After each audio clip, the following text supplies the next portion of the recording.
girlfriend forcing me to go vegan. Speaking of which, I bet that guy felt her thinking. First of all, before we even get into this, your girlfriend cannot force you to do anything. You need to eat a steak in front of her and say, listen, you either love me or you don't. I already know the solution to this. All right. Hey, Billy, long-time listener and first time I've written in as I desperately need some advice. My girl and I have been together for about 8 months. She's awesome, and I get laid about 3 times a week. All right. Weird sentence. Things have gradually gotten more serious, and we now spend most evenings together eating dinner, even though we don't stay over with each other every night. Well, that's good. That's healthy, that you still have a little bit of independence. We mostly eat dinner at her place, so she does the grocery shopping, and she's also vegan, which isn't bad, dude. She's, provided she's buying,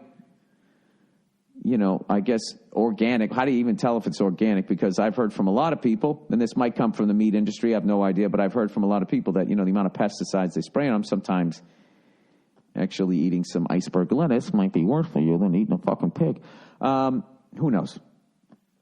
Also, she's a vegan. She recently decided that she was not going to buy meat for me, so it's easy to cook.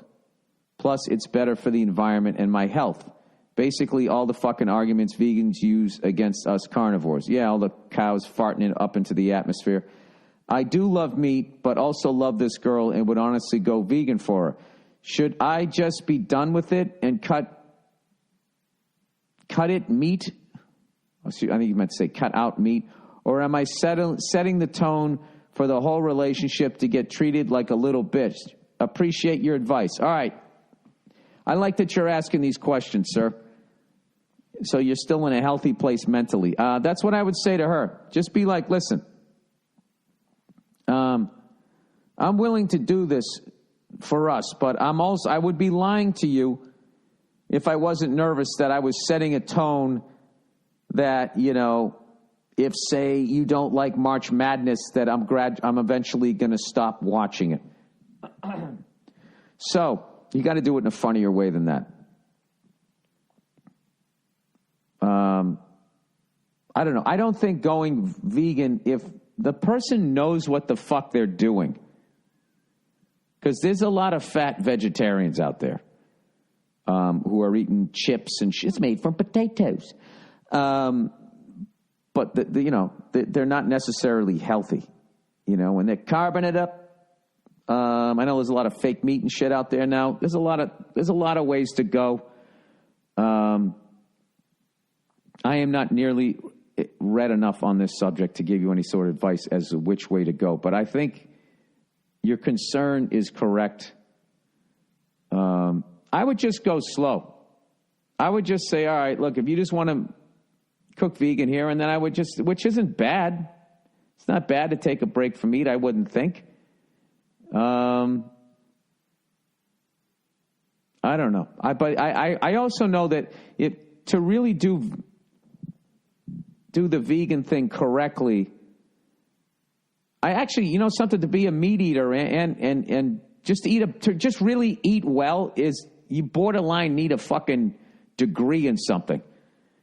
First of all, you got to be half a fucking private eye to try and figure out where the organic shit is, because everything now is free range. Everything is fucking organic. The amount of chickens that they say are fucking free range, but there's still those fucking Arnold Schwarzenegger roided up fucking chickens. Because I remember when I watched that documentary, I forget what the fuck it was called. Not You Are What You Eat. Something about food. And so I was like, man, fuck this. I got to go find an organic chicken. Dude, I mean, I had to go to a farmer's market, and then I had to sift through all the bullshit there and get people to honestly tell me. This guy finally, almost like he had the actual real Cubans in the back. And when he showed me what a real chicken looks like, I was like, what is that, a fucking pigeon? It's like, no, that's what they're supposed to look like. It looked like a football player in the 1930s versus one in the fucking 80s and 90s when they were fucking all roided up. Not like they're not doing roids now. Speaking of which, football players, congratulations to Rob Gronkowski. going out as a champion. Thank you so much for all your fucking everything you did over the years playing for the Patriots. And I actually think it's a great move, especially when you see, the results of playing the game and all that. I think he's leaving at a perfect time. He's got his money. He was really taking a lot of hits, basically below the waist, which was the only way to get him down. And they were just chopping his fucking legs down. And he was probably sick of going into surgeries and being hurt and all of that. And just the fact that the last game he played, he made the biggest fucking play, that big catch that got us the touchdown, that put us over the top and won us our 6th Super Bowl.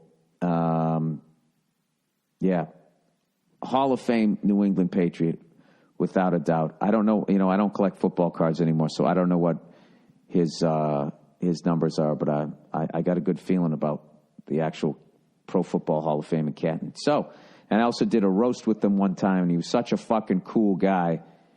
And there's a lot of people out there that think he's this big, dumb guy, and he isn't. I remember I was talking to him about, we were talking about going to concerts, and he was saying how much he fucking hated how people were sitting there videoing their experience rather than having the experience. He's going like, it's like you're there, enjoy the experience. And I remember thinking in that, going, I wish people could hear this fucking conversation, so that, because they always think that about big fucking people, that they're fucking dumb. He was not, and he did great on the roast. And he was funny, Anyway, so plowing ahead here, I would